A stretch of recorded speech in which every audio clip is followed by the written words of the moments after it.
as a legend. What playoff run y'all think he's talking about? You know what? I think he might be talking about...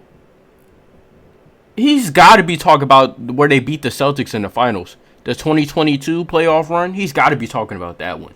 That's the only one I could think of. I mean, those other years, I mean, you could say 2015. I mean, that... Nah. That was too early. What I think that cemented Curry as a legend is literally the 2022 playoff run. The 2022, bro. But let's get into it. Let's see what he's talking about. Realize Steph Curry was one of those guys. You know, one of the all-time greats who revolutionized the sport, becoming part of the elite group of players we call legends. Someone make the case that it happened in 2016 after capturing the first unanimous MVP in NBA history. Others would say it was after leading a dynasty to 3 championships in 4 years.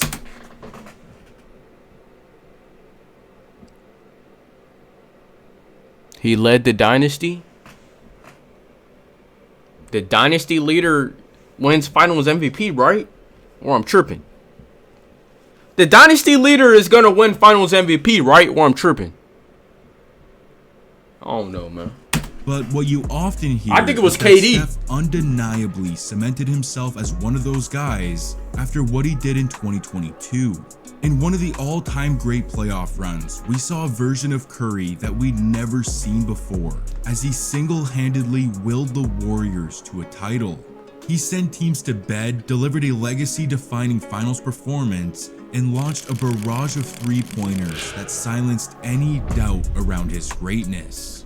Steph's 2022 playoff run was a masterpiece, one worthy of a legend.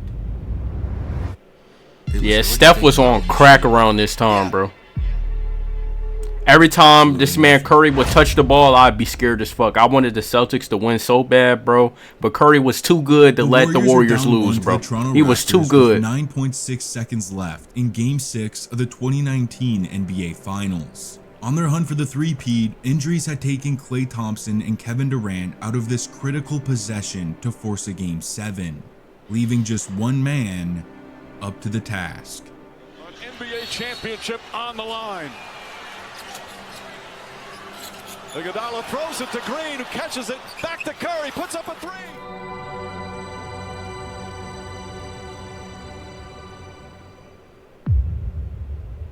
Brick. Hey, that's the finals that boy Kawhi won with the Raptors. Went into a free fall. Less than a month later, KD went off to Brooklyn in free agency. It was announced that Klay would be sidelined with a torn ACL for the entire 2020 season, and just 4 games in, Steph broke his hand in his season. Look at that landing. And just 4 games in. Oh my goodness gracious. Steph broke his hand and his season was over. After a memorable 5-year final stretch where they won 3 titles in 4 years and offered us countless iconic moments, the message from the basketball gods was loud and clear. Golden State's reign over the NBA was done. In fact, they took it one step further. Just weeks out from making his long-awaited return for the 2021 season, Klay suffered a devastating Achilles tear that would sideline him for another year. An that shit was crazy. Gut-wrenching moment for the franchise. That man Klay could not play for so long, bro. Assassin was about to go on a killing spree. Bro, and I hated the Warriors, but it was getting to the point where it's like, yo, like, bro, I miss seeing Klay on the court. Like, oh my God, where is Klay Thompson? Like, it was so bad, bro. Like, I deadass was missing seeing Klay Thompson on the court. And I hate the Warriors. But I'm sitting here missing Klay Thompson. I'm like, yo, bro, can this man please heal from the injury? Please. I want to see him on the court. Like, this shit was crazy, bro. Hassan was about to go on a killing spree.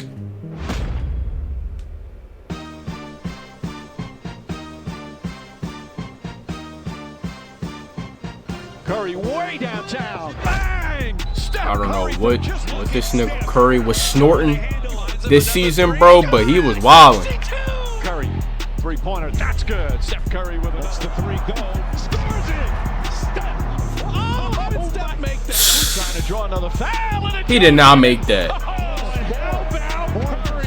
the three. Puts it in. Back to back. He was on one. This man is a walking cheat code.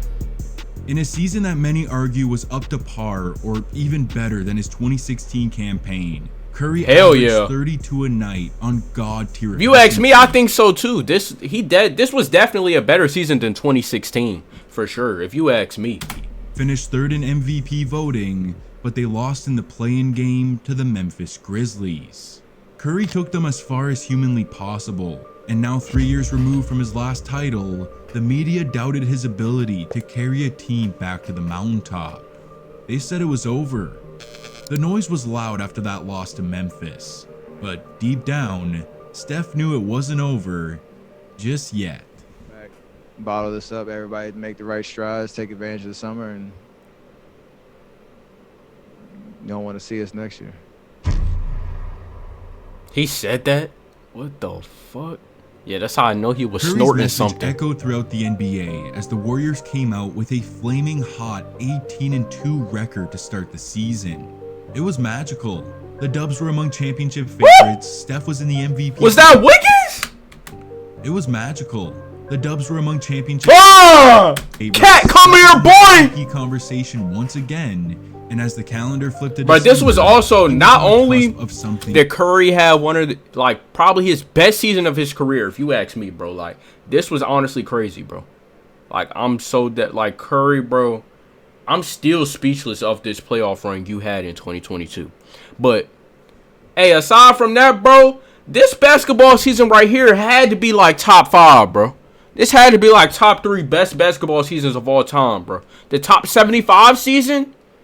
That season was something else, bro. He'd been chasing. That season was something else. Career. On December 14th, 2021, Steph was entering Madison Square Garden. And my Lakers just wasn't even good, and I'm saying away that. from breaking the NBA's all-time three-point record. And it took him no time to make history. I can't even remember. Curry went to fly. Oh, and there it is, right away.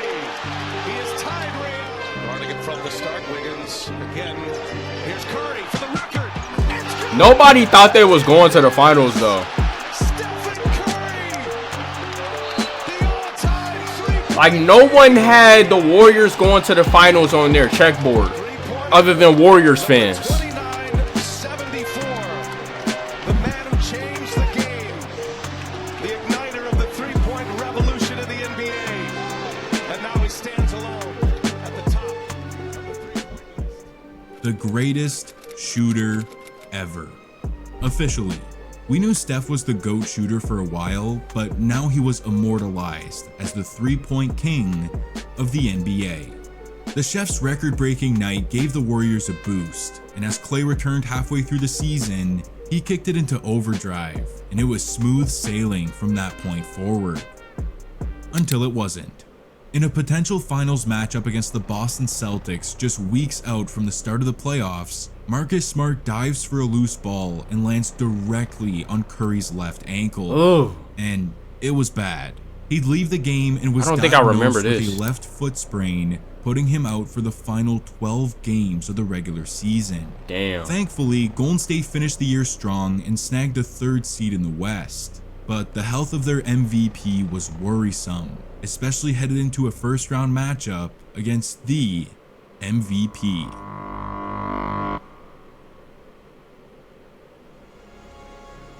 Headed into round 1, the Warriors... Wait, Steph won MVP that year? Steph was good to go. Well, sort of. He'd be coming off the bench for the splash homie, Jordan Poole, and it proved to be a deadly tag team duo. The Dubs clobbered Denver by 16, Steph shook off some rust, and he got rolling in Game 2. Back when Denver was sweet. And Curry. Yo, Curry was making bullshit. Curry will step back on Gordon. Curry all the way. The steal and the layup. You can't practice these shots, ladies and gentlemen. Gotta be born with this type of talent.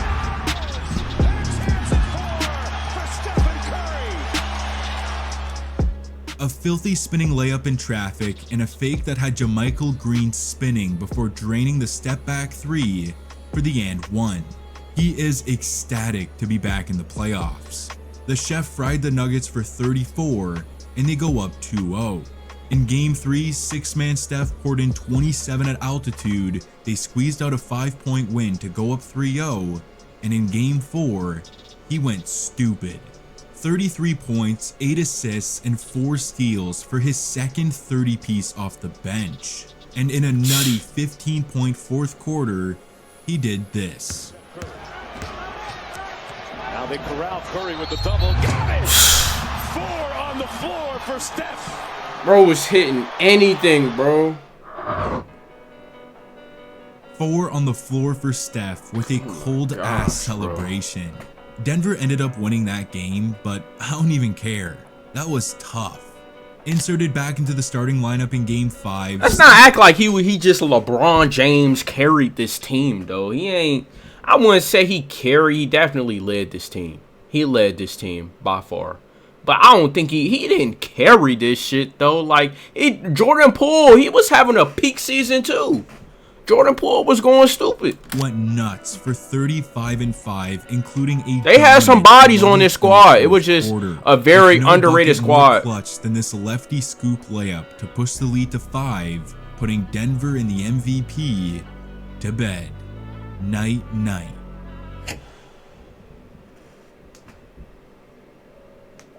You don't want to see us next year. Those were the words uttered by Steph after Memphis sent them home last season. 1 year later, in the addition of his Splash Bro, that statement was heard loud and clear.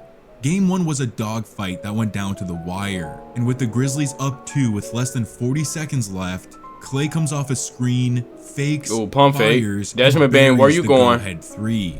Steph knew it was good before it even went in. The Dubs steal Game 1 on the road, and he let the young Grizzlies hear it. As Ja Morant and Jaren Jackson Jr. stand under the hoops, Ja Morant was giving them hell, though. To them with a huge smile on his face, saying, "Come on as hell, fellas. Come on. Come on. I know. I'm good in the West." Steph is a psycho, but his taunting didn't age well in the short term. In Game 2, Ja went full guns a-blazing, erupting for 47, 8 and 8. Yeah, I was about to say, let's not act like Ja Morant won't give him hell. And he gets a little payback. After the buzzer sounds, he walks by Steph, telling him, "We're about to have some fun." Obviously, that was in reference. He was talking too much, bro. He was talking too much. Like, bro, you can't trash talk Steph, bro. You just can't do it. You can't do it, bro. He gonna unlock some type of superpowers and shit from the 3-point line. He gonna start pulling up from the damn crowd and shit, bro. You just cannot. You can't talk shit to Steph, bro. You dead ass can't. This nigga gonna start shooting threes from the inbound. You can't, bro. Like, that's one thing I learned about watching this nigga play. Every time somebody trash talk, this nigga gets mad and starts hitting anything, bro. Anything he throws up in the air is going in. That's one thing about Curry. You can't make him mad, bro. What Curry said. Curry and Tom Brady, when they get mad, oh my God, bro. Man. This is Wardell Steph. Hell on earth. In a Game 3 response, 30 went for 30 as they obliterated Memphis by 30. It was poetic. And in Game 4, with an opportunity to go up 3-1, Curry surprisingly came out flat. Through 3 quarters, he had just 14 points on a rough 6 of 18 shooting with the Dubs down 7. So, feeling the weight of the moment, Steph came out in the 4th looking for blood. He scoops home an and-one lay to cut the lead to 5, comes off a pick and lasers a catch-and-shoot 3. He then loses Dillon Brooks and bombs a 3. The Memphis lead is just 1. He finds space and fades for the tough midi over 2 defenders. Tie game. At the 45-second mark, he knocks down 2 free throws to give Golden State their first lead of the night, and they never looked back. Steph delivered in the clutch with a monster 18-point fourth quarter. Woo! Golden State goes up 3-1. Game 5 with a chance to close it out, though, was a nightmare. They got annihilated by 39 on the road, setting up a Game 6 back in the Bay, and it was a Splash Bro classic. Game 6 Clay made his long-awaited return, exploding for 30 points and 8 Clay had 30. threes. Oh, this where the Game 6 Clay came from. That's where that shit came. Oh, okay. That's where it came from. That's why that was. Hey, you better watch out for Game 6 Clay. I promise you, this was the last Game 6 Clay performed in. This was the last one. Every Game 6 after that, bro, Clay been some shit. I'm telling you, bro. Clay been some shit. I don't know what it's been, bro, but hey, Clay an average player now. He's not trash at all, bro. But when it come to Game 6, I don't know, bro. Y'all hyped his head up too much or something, bro, because he don't perform in Game 6s no more. He don't. But hey, Clay now, he's average. You know, he's pretty good. I like him on the Lakers. Return, exploding for 30 points and 8 threes, while Steph tagged on 27 points, 7 boards, 5 dimes, and 6 triples, including a tough step-back corner 3 to book a ticket to the Western Conference Finals. He makes look at the shit he's making, man. A Slovenian monster was just the a legendary only thing standing season, bro. between the Warriors and a return to the NBA. If I'm not mistaken, wasn't this the same year he did that one dance to that Yeet song and it went viral? Y'all know what I'm talking about, right? When he was squatting. It was like, I forgot how it went, bro. But he had a viral dance one of these. It was either this season or the season before that. It was to a Yeet song. He had a viral dance to it. Bro. If that was this season, this might be one of the greatest seasons from an NBA player of all time, bro. This nigga was wildin', bro. Slovenian monster was the only thing standing between the Warriors and a return to the NBA Finals. And considering this dude just embarrassed the NBA's #1 seed in the second round, they were about to have their hands full. However, in Game 1, that wasn't the case. With 7 players scoring in double digits, the Dubs massacred Dallas by 25. Damn. Game 2 was showtime. It was an all-out duel between Luka and Steph as these offensive juggernauts went back and forth at each other with some of the toughest shot making you'll ever see. The Don showed out for a light 42, but it was the chef who served up at the right time. But see how they rotated him to pick up Looney. Curry through traffic. Caught it with a foul. 22. Curry, 3 right and fire.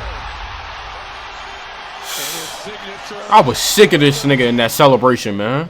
A tough and one on Luka into a pump fake sidestep 3 for the dagger to seal the Game 2 win with an early series night-night. A sign of what was to come. After dropping 32 in Game 2, Curry put his team on the cusp of a 3-0 series lead. And the Human Torch wasn't going to let that opportunity slide. I want Luka to get a ring so bad, bro. We got to get Luka a ring. 3. Steph got it. Oh, what a shot. He's out there to make shots. Curry at 3. Bullseye. In an absolute This nigga was clinic, really Steph different this rained season, down bro. Bomb after no-look bomb for Like, 31, look at this. 5 and 11. He was to really win. different this season. It's not fair. Dallas managed to snag one at home in Game 4 before Steph and the Warriors sent them packing with a gentleman's sweep on home court. Golden State is headed back to the NBA Finals, and to no surprise, Curry is named the Western Conference Finals MVP.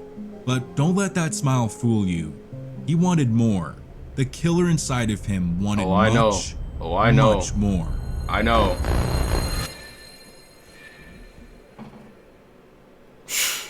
3 years after their last appearance, 2 years after Bro, this having is the all worst Tatum's record fault. in the I don't NBA, care. This is 1 Tatum's year fault, after bro. missing the playoffs, the This is Warriors all are his back fault. in the NBA You performed Finals like against shit storied the whole Celtics, finals, bro. Desperate for a championship. This man, Jaylen Brown, had the Celtics on his back this finals, man. Finals against a storied franchise, desperate for a championship. Porzingis had his moments, But though. not as Porzingis desperate was as going one off. man. He had his moments. In the first quarter of Game 1, made Or that am I very tripping? clear. No, Porzingis wasn't even on the. I'm talking about the finals they won. Never mind. Excuse what I just said, bro. Porzingis wasn't even on the team, bro. But bro, this man Jason Tatum played like shit, bro. The whole entire finals. Curry missing his first three. Three lows. I'm still pissed at him for this. Curry all alone. And that's lethal. Behind the screen. Bunch of shooters and scorers. Williams looks at that three. And he laces it around the Porter screen. Curry's only competition was Jaylen Brown, bro. Jaylen Brown was, oh my God, he was a bucket getter. They lost him again. He makes the pay. He's hotter than They couldn't do nothing about this nigga Curry. They couldn't do Dude was anything. back like he never left, unleashing a Curry. Mind you, Celtics, I'm pretty sure they had the #1 defense in the league, and they still couldn't stop Curry. That should tell you everything you need to know right there. Flurry with a 21.63 first quarter. Steph was back. The Warriors were back. But Boston didn't give a damn. After weathering the flurry, they caught fire in the fourth to walk away with a shocking Game 1 win on the road. But Game 2 wasn't much of a shock. Steph and the Warriors answered with a dominant performance to win by 19 and tie the series at 1, headed to Boston. Game 3 in one of the most hostile environments in the NBA was a real test for these Warriors, as they found themselves down 12 at the end of the first half. Sensing the game slipping away, Steph hopped in the driver's seat in the third quarter and hit the gas. A quick pop shot right wing three, a wet top of the key triple, a smooth pullback mid-ranger, a 30-foot missile plus the foul. Yup, count 'em up, Steph. And another three to cap off a dazzling 15-point third quarter to cut the lead to 4. It was legendary stuff. Unfortunately, it wasn't enough as the Celtics pulled away late, and with 4 minutes to go in the fourth, it got worse. He got injured? On a scramble for a loose I don't remember ball, that. Al Horford dives on the floor. Oh, and yeah, lands I do right remember on that Curry's actually. Left ankle. The Ooh. same one Marcus Smart had landed on. late That's in the same regular one? season that had Steph out for over 12 games. He's clearly very shaken up, screaming in pain and wincing as he gets up. Minutes later, he subs out of the game and sits on the bench with a towel on top of his head. This doesn't look good. Bro started smiling. Curry is laying down. Curry is limping right now. He's upset. So we sitting there. Bro, this guy, like, And he looked. this a great video, bro. But let's not, bro. Come on, Jordan Poole. He was going stupid too. Jordan Poole was he was out of his mind too, though. Like, he half court buzzer beaters. Bro, Jordan Poole was doing his shit too, though. But hey, I mean, Stephen Curry, yeah, he was unbelievable, bro. I ain't going. You just like enjoy y'all last win. That was game 3. And I was just like, like us, like it's 2-1. Like, what you mean? Like I'm sitting here like this. I'm like, man, what size am I? Like, look, I need my ring size. Yeah, nah. Damn. Curry, another long distance shot. It's good. Steph Curry. White closes out. Curry drives. High off the deflector. Curry launches a three. It's good. Steph Curry with his third three-pointer. Curry. It's good. Steph Curry from downtown. And maybe some second shots. Curry again. Oh, Steph Curry from way downtown. He's furious. There was contact there. Back to Curry. Step back. Three-pointer. Hitting anything, bro. Steph Curry drills the three. That's a 6-point Warriors lead. Time Fucking monster. They won 100-94. In a game that can only be described as the defining moment of his entire career, Steph Curry put on a show for the ages. Down 2-1 in the series, behind enemy lines, in what may very well be his last gasp at a championship, the man single-handedly willed his team to victory with a 43-point masterpiece. He dropped 43, 10, and 4. God damn, Curry gave them niggas work. He gave them niggas work. I don't remember. Damn, he dropped 43. Shit, boy. He gave you niggas work, bro. He gave y'all the Word. The emotion and intensity Steph displayed was atypical. You don't see him act in this fashion too often. He was playing with the desperation of a man who knew this moment may never come again. He truly tapped into a zone that only the greats can reach. It was the performance of a lifetime. After his Game 4 carry job, Steph was out of gas in Game 5. But thankfully, Wiggins, Clay, and Poole were there to pick up the slack to close out a crucial Game 5 win at home to get themselves within one win of a championship. Back in Boston for Game 6, the Warriors were shot out of a cannon as they went on a blistering 21-0 run through the first and second quarter, allowing them to enter halftime up 15, with Steph about to make his imprint on this game. In the third, he gets 2 C's to fly by and he rips the cord on a buttery sidestep triple. Moments later, he does the same to the Defensive Player of the Year for a stupidly deep look-away 3. A turnaround triple in a closeout game in the finals, making the Defensive Player of the Year looking like he made Marcus Smart, the depoy. He made him look like a toy. He made him look like a real toy out there, bro. Too surprised. It's Stephen Curry. 6 assists for Green. Curry along 3. Bro, nobody thought Stephen Curry was this good, though, bro. That's good. Steph Curry from way downtown. Some Curry chaos here in the third. It's the largest lead of the game. Like, nobody knew he was this good, from bro. 30, and then he tells the crowd to give him his ring. The balls to do this in the third I remember when he quarter did is that. a joke. I mean, he can't even believe what he just did. Despite Steph wanting to end the game right then and there, he made one final statement. In a dominant fourth quarter, he lined up the seams one last time as he put the finishing touches on a career-defining season. One that saw him shatter the three-point record, be named one of the greatest players in the history of the game, and deliver a finals performance that will never be forgotten, while silencing all doubt around his greatness with a symbolic corner 3 that cemented him as a legend. Night, night. For sure a legend. He for sure a legend. 100%, man. I agree. He's definitely a legend, man. One of the greatest point guards we ever seen in NBA history. He might be the greatest when he retire. Who knows, bro? I'm gonna keep it real with you, bro. Right now, it's a real close gap I got between him and Magic Johnson. But yeah, man, I'm gonna see y'all in the next video, and I'm out, man. Peace.